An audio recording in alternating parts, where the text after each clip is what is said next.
और आरएसएस राष्ट्रीय स्वयंसेवक संघ के प्रचारक रहे, लगभग तकरीबन 10-12 साल रहे। बहुत बढ़िया। आपके ओपनिंग मार्क पर थोड़ा सा टीका टिप्पणी करना चाहता हूँ जी। विवादित ढांचा कहिए, उस स्थान को विवादित ढांचा कहिए, क्योंकि सुप्रीम कोर्ट ने भी उसको विवादित ढांचा माना है। तो ये जो चेतना थी शुरुआती, जब एक बच्चा बहुत एक शिशु अवस्था में, किशोर अवस्था में था, 12-15 साल का, तो ये चेतना कहां से आई कि आपको एक कार सेवक बनना है और अयोध्या पहुंचना है? तो क्या उस समय आप राष्ट्रीय स्वयंसेवक संघ से जुड़ गए थे, या एक सिर्फ कार सेवक था एक दिमाग में कि मुझे जाना है? जिस समाज के लिए आज कहते हैं कि मुस्लिम समाज विरोधी है राम का, अगर उस दौर में आप लोग अयोध्या गए होते 90 या 92 में, मैं उसका प्रत्यक्ष हूं, तो उनके घर भी कार सेवकों के लिए खुले हुए थे।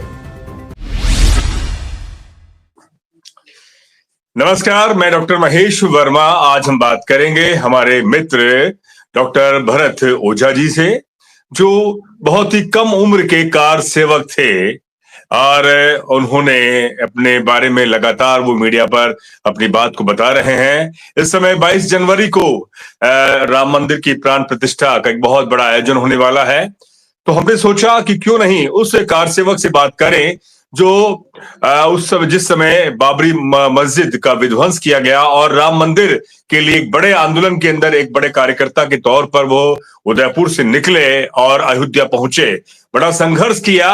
आज की परिस्थिति के बारे में, आज की राजनीति के बारे में, सामाजिक स्थिति के बारे में और सांस्कृतिक स्थिति के बारे में बात करेंगे। और मैं भरत ओझा जी के बारे में बताऊं, डॉक्टर भरत ओझा जी हमारे सहपाठी रहे हैं। मोहल्ला सुखाड़िया विश्वविद्यालय से भरत जी ने भी मीडिया से ही पीएचडी किया है, अच्छे जानकार हैं विषय के, सामाजिक चिंतक हैं और आरएसएस राष्ट्रीय स्वयंसेवक संघ के प्रचारक रहे, लगभग तकरीबन 10-12 साल रहे। और आज भी वो लगातार सांस्कृतिक जो उनका जो पूरा कार्यक्रम है उस पे वो सक्रिय तौर पर जुड़े रहते हैं। भरत जी, डेमोक्रेटिक भारत में आपका स्वागत है। नमस्कार महेश जी, एकदम स्वागत है आपका भी। बहुत बढ़िया। आपके ओपनिंग मार्क पर थोड़ा सा टीका टिप्पणी करना चाहता हूँ जी। विवादित ढांचा कहिए, उस स्थान को विवादित ढांचा कहिए, क्योंकि सुप्रीम कोर्ट ने भी उसको विवादित ढांचा माना है। हाँ, चलिए, आपकी बात है, बिल्कुल विवादित ढांचा उसको लेकर भरत जी बोल रहे हैं। बिल्कुल बिल्कुल भरत जी, मैं जिस तरह से हमने आपके पूर्व के इंटरव्यू सुने, जब हमने देखा कि आपकी उम्र बहुत कम थी, तो ये जो चेतना थी शुरुआती, जब एक बच्चा बहुत एक शिशु अवस्था में, किशोर अवस्था में था, 12-15 साल का, तो ये चेतना कहां से आई कि आपको एक कार सेवक बनना है और अयोध्या पहुंचना है और वहां पर एक बड़े अपने आप को सक्रिय तौर पर दिखाना है? ये कहां से चेतना आई आपके अंदर? ये आज जब हम बात करते हैं तो ये लगता है कि हम बहुत बड़ा काम कर रहे हैं या बड़ा काम है। उस समय एक बाल अवस्था होती है, वो बाल अवस्था जो काम करती है, उस आंदोलन का जो दौर जिन लोगों ने देखा है, आप भी उस आंदोलन के उस समय सक्रिय रहे होंगे, तो जिसने आंदोलन का समय देखा है, वो आंदोलन का समय एक चरम था जब 1990 की कार सेवा के बाद, मुलायम सिंह की सरकार की गोली के बाद दोबारा 92 में राम का मंदिर बनना चाहिए, इसके संघर्ष के लिए लोग खड़े हो रहे थे। तो रात भर लोगों को एक्सरे प्लेट से नाम लिखना, रामलला हम आएंगे, मंदिर वहीं बनाएंगे, ऐसे जो उद्घोष थे, या जो राम के प्रति श्रद्धा है, या जन जन में जो राम के प्रति आदर है, उस आदर के अनादर के पीछे जो गोलीकांड है और उस गोली के बाद जो पूरा रिएक्शन है, वो एक बाल अवस्था में ध्यान आता है। हमको करना है, बस क्या करना है, हम क्या करने वाले हैं, इतना बड़ा कोई आज हम सोचते हैं तो बड़ी बात है, लेकिन उस समय के लिए केवल एक मन था कि जाना है और राम के काम में लगना है। भरत जी, मुझे अभी बताइए कि आपकी अवस्था उस समय तकरीबन 13-14 साल की थी, 14-15 के आसपास, 13-14 साल। तो आपके हम उम्र के ऐसे कितने मित्र थे जो आपके साथ अयोध्या के लिए ट्रेन में बैठे, आपके साथियों के साथ में? उस समय एक निश्चित आयु की गई थी, वो आयु सीमा थी 18 वर्ष। तो जिनको भी 18 वर्ष हैं या ऐसे जो फिट है शारीरिक रूप से, उनको भेजा जा रहा था। मेरी आयु कम होने के कारण से मुझे अंतिम जत्थे में भेजा गया मेरे आग्रह पर। तो मेरी उम्र से लगभग उदयपुर से जाने वाले 100-125 लोग होंगे, लेकिन उस आयु वर्ग में सबसे छोटी आयु का मैं ही था उस समय, और मुझे विशेष अनुमति लेकर भेजा गया था कि जाना है इनको। वो जो पागलपन या बावलापन रात को 2-2 बजे तक काम करने का था, उसके जी। कारण से मुझे अनुमति मिली कि आप जाइए। तो क्या उस समय आप राष्ट्रीय स्वयंसेवक संघ से जुड़ गए थे, या एक सिर्फ कार सेवक था एक दिमाग में कि मुझे जाना है? एक शुरुआती दौर था, बहुत ज्यादा संपर्क नहीं हुआ था। खेल जी। पे जैसे बच्चे मैदान में खेलने जाते हैं, वैचारिक रूप से बहुत ज्यादा समझ भी नहीं थी उस समय, जी। लेकिन जैसे जाते हैं वैसे जाते हैं। लेकिन उसी उसी दौर में मेरा जुड़ाव हुआ, जी। राम के दौर में मेरा जुड़ाव संघ से भी हुआ। जी, तो उस दौर के वाकये के बारे में बताइए। 90-91 का जो दौर था, 6 दिसंबर को विवादित ढांचे को ढाया गया, और वहां पर बहुत पूरी सीआरपीएफ की पूरी फोर्स थी, पुलिस की, उत्तर प्रदेश की फोर्स थी, और देश दुनिया का मीडिया भी था, और एक बहुत बड़ा हुजूम था। उस दौर के बारे में कुछ ऐसी जानकारी बताइए जो शायद अभी तक किसी ने सुना नहीं। मैं आपके इस डेमोक्रेटिक भारत के मंच पर एक बड़ी बात बताना चाहता हूँ। जी। जिस समाज के लिए आज कहते हैं कि मुस्लिम समाज विरोधी है राम का, अगर उस दौर में आप लोग अयोध्या गए होते 90 या 92 में, मैं जी। उसका प्रत्यक्ष हूँ, तो उनके घर भी कार सेवकों के लिए खुले हुए थे। उनके घर में भी कार सेवक थे। वह भी चाहते थे कि हमारे घर में कार सेवक ठहरे और सेवा करे। तो अयोध्या में ही राम हो सकते हैं, इसकी कल्पना ही ये साबित करती है कि वहां का मुस्लिम समाज भी इसके साथ खड़ा हुआ था। तो ये जो आज विवाद पैदा किया जा रहा है कि ये विवाद है हिंदू मुस्लिम का, ये हिंदू मुस्लिम का विवाद नहीं है।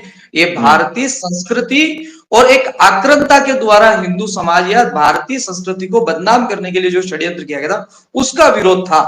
किसी जाति पंथ संप्रदाय का विरोध नहीं था। एक कलंक जो सनातन को बदनाम करने के लिए, या जो राम भारत की आस्था के केंद्र हैं, उस केंद्र को ध्वस्त कर कर वहां ढांचा बनाना और अपमानित करना, उसके प्रतिकार में ये सारी घटनाएं घटी। ये 500 वर्ष का संघर्ष है।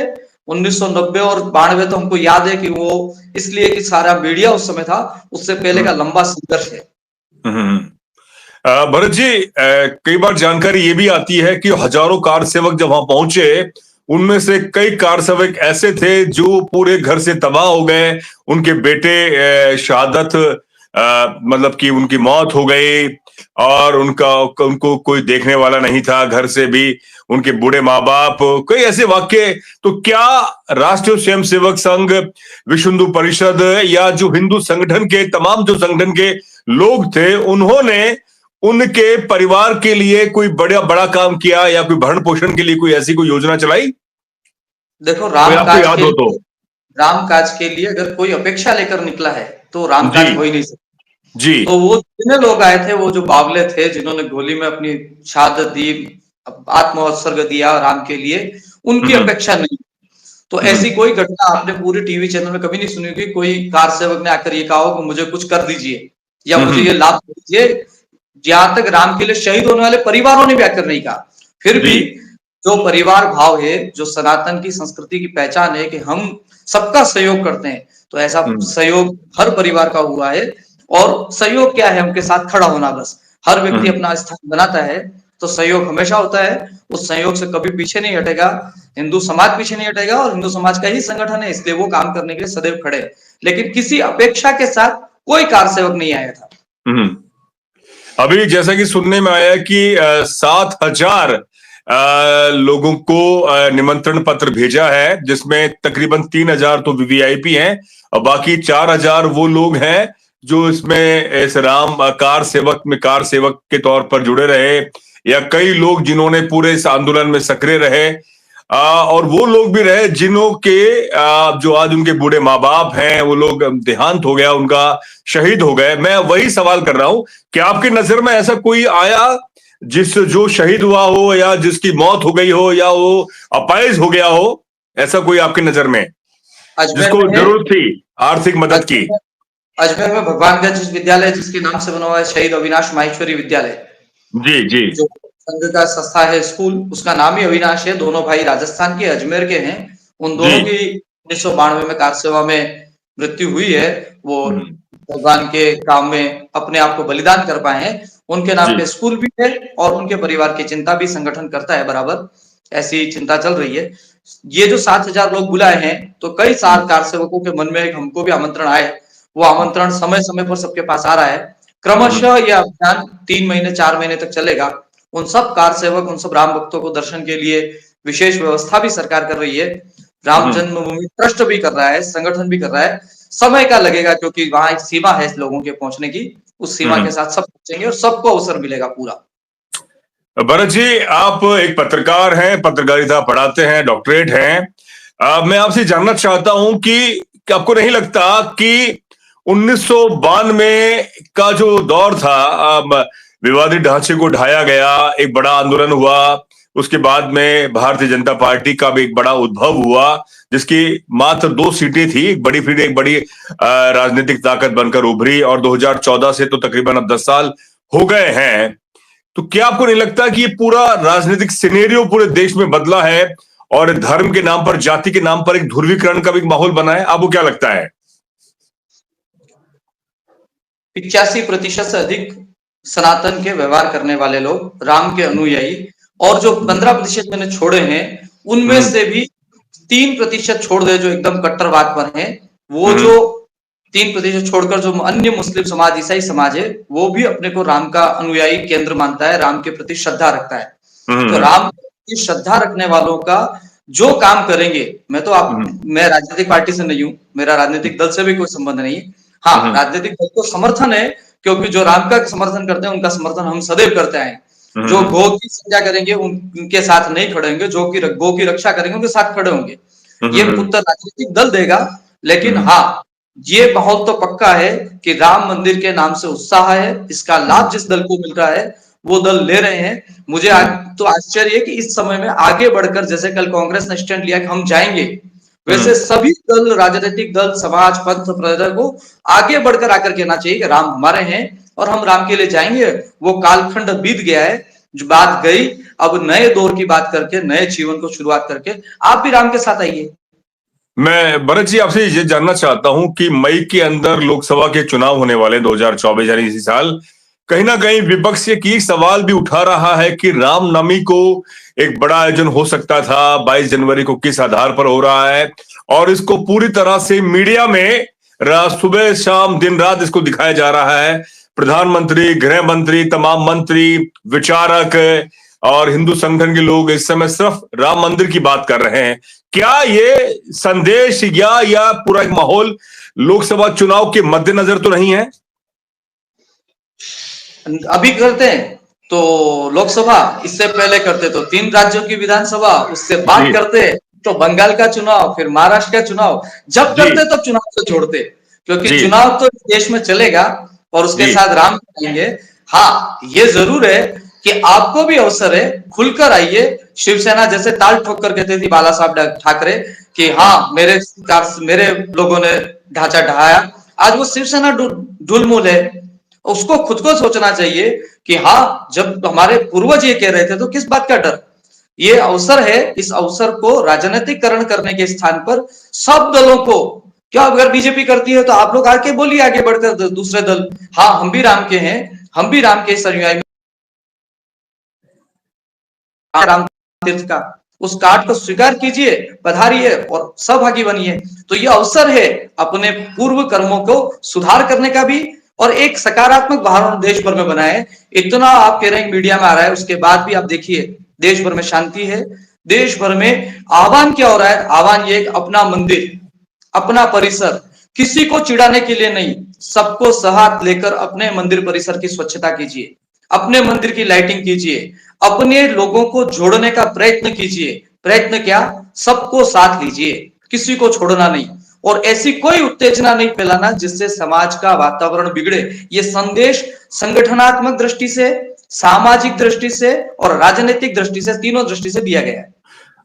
भरत जी, अभी बिहार के डिप्टी सीएम तेजस्वी यादव ने एक बड़ा बयान दिया कि भारत की जनता को मंदिर चाहिए, या अस्पताल या कॉलेज या विश्वविद्यालय या वो संस्थान जिससे रोजगार मिले और एक बड़ी उनको एक सुरक्षा मिले, या मंदिर चाहिए। इस पर आप क्या कहेंगे? क्योंकि मंदिर पर तो सरकार बड़ी बात बोल रही है, बड़ा बजट है, बड़ा पूरा एक बड़ा एक वहां पर माहौल के साथ साथ एक बड़ा बजट लगा है, देश विदेश से, दुनिया से वहां लोग आएंगे, पर्यटन होगा, पर्यटन की शोध, एक धार्मिक पर्यटन के क्षेत्र में भी बड़ा काम हो रहा है।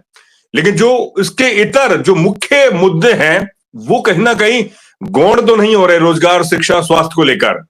जी मैं आपकी इस बात से बिल्कुल 100% सहमत हूँ कि हम्म। ऐसे बयान ही ये बताते हैं कि राजनीतिकरण हो रहा है। हम्म। इस समय बयान देना ही गलती का सबसे बड़ा कारण है। जी। मैं पहले का राजनीतिक दल से नहीं हूं, लेकिन मैं आज भी कह रहा हूं मैं राजनीतिक दल से नहीं हूं, लेकिन एक बात फिर मैं कहूंगा, जो जो ये बयान दे रहे हैं कि मंदिर जरूरी या हॉस्पिटल जरूरी, वही राजनीति कर रहे हैं। वो ही राजनीति कर रहे हैं और राजनीति का आरोप लगा रहे हैं मंदिर बनाने वाली सरकार पर। तो यहां समझने की जरूरत है कि अगर मंदिर नहीं है तो हॉस्पिटल बन गए 75 साल में, 80-90 साल में चिकित्सालय बन गए, शिक्षा विधि सुधर गई, या और भी काम जो होने थे वो सब हो गए। इसके आड़ में इस बात का विरोध करना, किंतु परंतु यंतु किंतु लगाना, अगर मगर लगाना, ये अगर मगर ही आपको केंद्र में खड़ा करता है। बिना किसी किंतु परंतु अगर मगर के आप कहते हैं हम राम मंदिर का स्वागत करते हैं, हिम्मत है? फिर कहते हैं आप राजनीतिक दल के साथ हैं, क्योंकि आप उस ताकत के साथ कहना तो शुरू कीजिए, अगर मगर किंतु परंतु छोड़कर। अगर किंतु परंतु है तो 90 साल में हॉस्पिटल क्यों नहीं बने, एम्स क्यों नहीं बने, शिक्षा पर बात क्यों नहीं हुई? इस समय तो हमारे पास अवसर था। यही अखिलेश यादव उत्तर प्रदेश के युवा नेता साइकिल लेकर निकले, इसी मीडिया ने उसको उठाया, इसी मीडिया ने हाथों हाथ लिया और एक छोटी आयु के वर्ग के व्यक्ति को, कम उम्र थी अखिलेश जी को समय जब मुख्यमंत्री बने, सबसे युवा मुख्यमंत्री बने, साइकिल लेकर निकले। क्यों हटा दिया? क्यों आपके पास उत्तर प्रदेश जैसा बड़ा राज्य आपको मिला, क्यों आप उस सामाजिक सद्भाव की बात क्यों नहीं कर पाए? विकास की बात क्यों नहीं कर पाए? राम के मंदिर में जो फाइल अटकी हुई थी जिसका ट्रांसलेशन कराना था, करा देते ट्रांसलेशन, ट्रांसलेशन हो जाता, काम हो जाता, आपको क्रेडिट मिल जाता। आप करना नहीं चाहते हैं, और जब भी विषय आएगा, सनातन का विषय आएगा, तो आप अगर मगर किंतु परंतु ये सब लगाकर अटकाना भटकाने का काम करते हैं। जनता समझती है, इसलिए जनता उत्तर भी देती है। भरत जी, आरएसएस, विश्व हिंदू परिषद और हिंदू संगठन एक विचार की बहुत बड़ी बात कहती है, हिंदू राष्ट्र, कि हिंदू राष्ट्र, भारत को हिंदू राष्ट्र बनाना है। ये जो धर्म के नाम पर और भाषा के नाम पर जिन राष्ट्रों का निर्माण हुआ, हमारे पड़ोस में पाकिस्तान है और बांग्लादेश है, खासतौर पे पाकिस्तान की स्थिति क्या है आप जानते हैं, और भी दुनिया में और भी मुल्क हैं जो धर्म के नाम पर बने, अफगानिस्तान की क्या स्थिति है। तो आपको नहीं लगता कि अगर हम एक धर्म के नाम पर एक राष्ट्र बनाते हैं तो कहीं ना कहीं हम जो दुनिया को एक विकसित, अपने मुल्क को, अपने देश को विकसित कर सकते हैं साइंटिफिक टेम्परामेंट के तौर पर, वैज्ञानिक तौर पर, वो कहीं ना कहीं हम धार्मिक तौर पर अपने आप को एक आडंबरी तौर पर तो नहीं लेके जा रहे हैं, या अंधविश्वास के तौर पर? आपको महात्मा गांधी को पढ़ना चाहिए जी। मुझे लगता है आपको महात्मा गांधी को पढ़ना चाहिए जी। धर्म भी राजनीति भारत की नहीं हो सकती, एक। जी। दूसरा, सुप्रीम कोर्ट, आप तो लिटरेट पर्सन है, आप तो विद्वान आदमी, पढ़ते हैं। सुप्रीम कोर्ट ने कहा है हिंदू नाम की कोई जाति पंथ संप्रदाय है ही नहीं जी।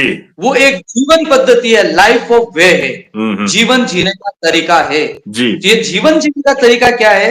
तो हमारा सनातन कहता है सर्वे भवन्तु सुखिनः, सर्वे सन्तु निरामया, सर्वे भद्राणि पश्यन्तु, मा कश्चित् दुःख भाग् भवेत्। केवल सर्वे भवन्तु सुखिनः में सर्वे भवन्तु भारत नहीं है, सर्वे भवन्तु हिंदू नहीं है, सर्वे भवन्तु विश्व का कल्याण है, वसुधैव का कल्याण है। इस वसुधैव के कल्याण, हाँ, मैं ऐसा नहीं कह रहा कि हमारे पंथ में, जाति में, संप्रदाय में कोई त्रुटियां नहीं है, बिल्कुल नहीं कह रहा। हमने जब आई है हमने उतार कर फेंकी है, हमने सती प्रथा को उठाकर फेंका है, हमने छुआछूत को उठाकर फेंका है, अभी भी उस पर काम जारी है, बहुत करने की जरूरत है। स्पष्टता पे काम करने की जरूरत है, भेदभाव पर काम करने की जरूरत है। लेकिन किसने सुधार किए?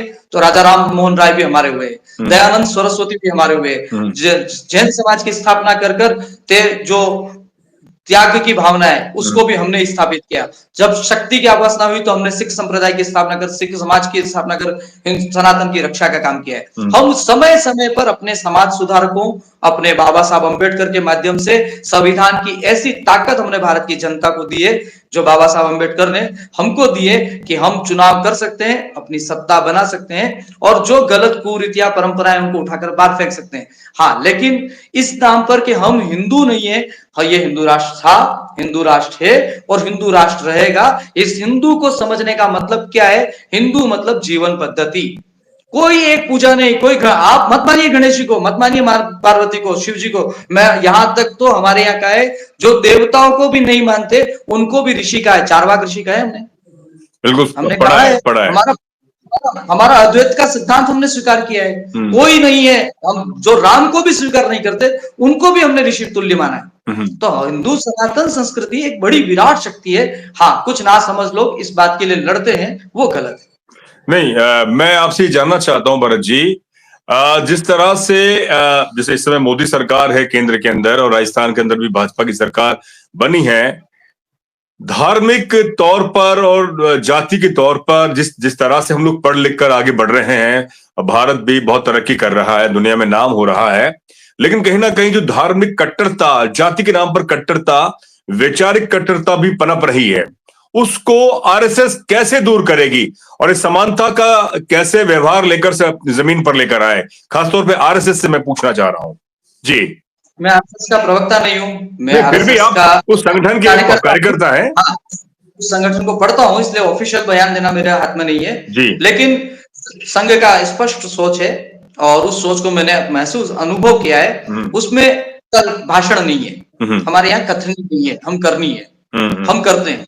हमारे शिविरों में जाति नहीं पूछते, हम आगे पंथ नहीं पूछते, हम एक ही मानते हैं जो इस भारत माँ पर उत्पन्न हुए हैं, वो सब इस भारत माँ की संतति है, वो भारतीय है, वो हिंदू है, वो सनातनी है। उन सबके अंदर आपस में प्रेम होना चाहिए, बंधुत्व होना चाहिए और उस बंधुत्व से आगे बढ़कर संघ का एक ही सिद्धांत है, एक अच्छे नागरिक कैसे बने, हम एक अच्छे देशभक्त नागरिक कैसे बने, नागरिक कर्तव्यों का पालन कैसे करें, हम पर्यावरण को कैसे बचाएं, हम समरसता को कैसे लाएं, हम सामाजिक सरोकारों में कैसे अपनी भूमिका निभाएं, इसके लिए अच्छे कार्यकर्ता निर्माण करने का काम है राष्ट्रीय स्वयंसेवक संघ।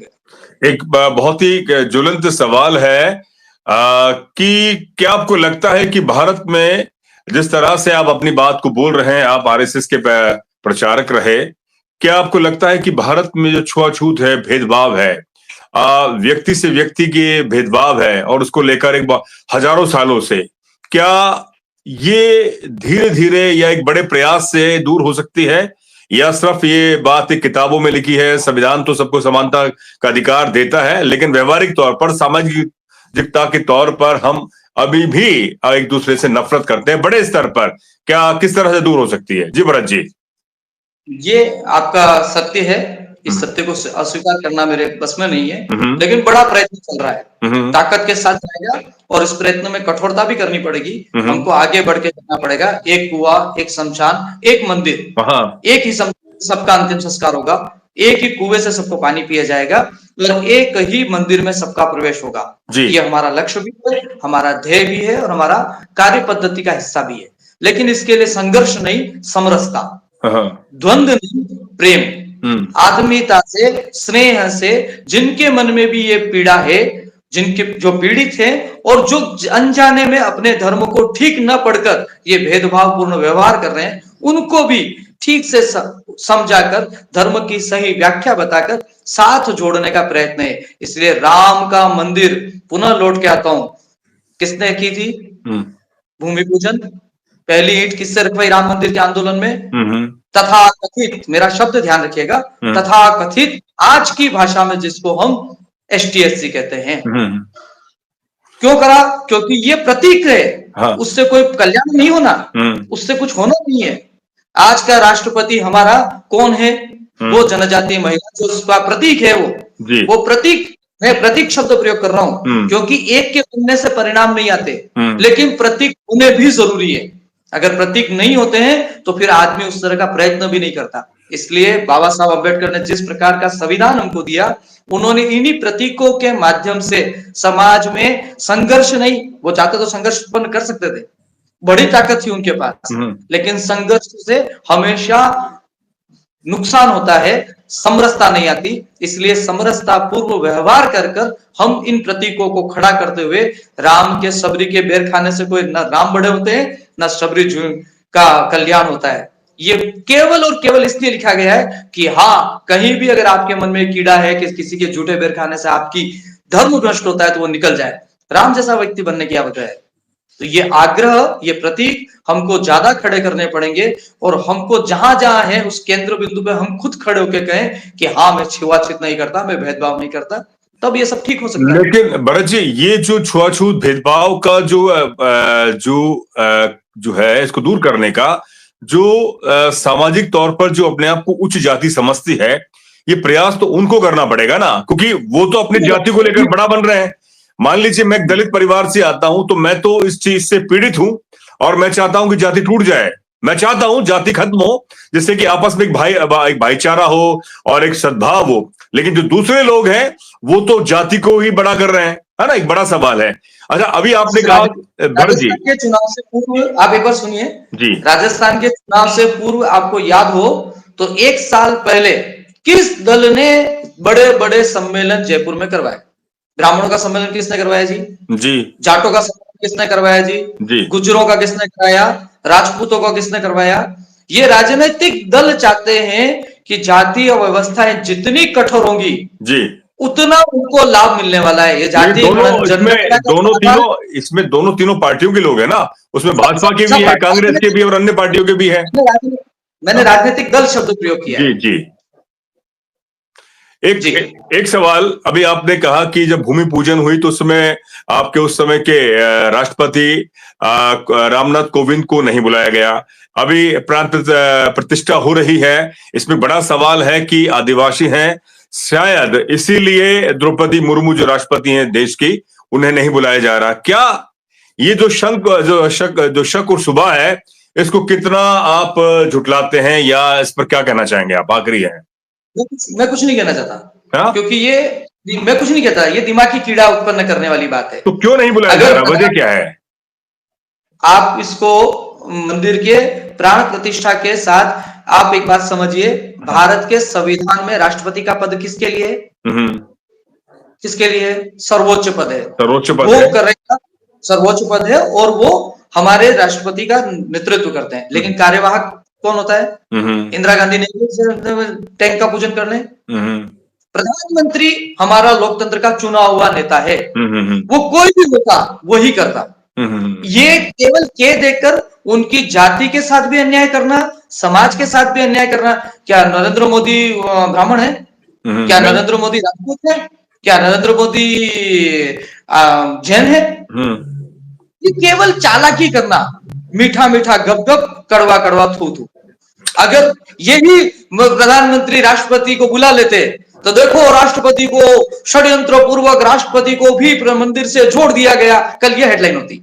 ये हेडलाइन लगाने वालों का काम है। इसलिए इस विवाद में पड़ने के स्थान पर राष्ट्रपति भी शामिल हुआ राम मंदिर में। अब क्या करना है इस बात का? कोई औचित्य नहीं, केवल इस समय के वातावरण को दूषित करने का खेल चल रहा है, समाजों में भेद पैदा करने का काम है। राम समरसता के प्रतीक हैं, राम सद्भाव के प्रतीक हैं। राम का मंदिर जिसके हाथ से बनना है उसके हाथ से बन जाएगा, कोई याद रखने वाला नहीं मोदी जी को वहां पे। तो क्या लगता है कि अब आपको क्या लगता है कि जो मंदिर का भी उद्घाटन हो जाएगा, प्राण प्रतिष्ठा हो जाएगी, क्या वाकई अब भारत के अंदर धर्म के नाम पर जो बड़ा उन्माद था, तमाम राजनीतिक पार्टियां इस पर एक सवाल उठा रही थी, अब कहीं हद तक अब शांत हो जाएगा माहौल, या भारत है, देश है बड़ा, कुछ ना कुछ चलता रहेगा? जी, अभी भी कहां चल रहा है?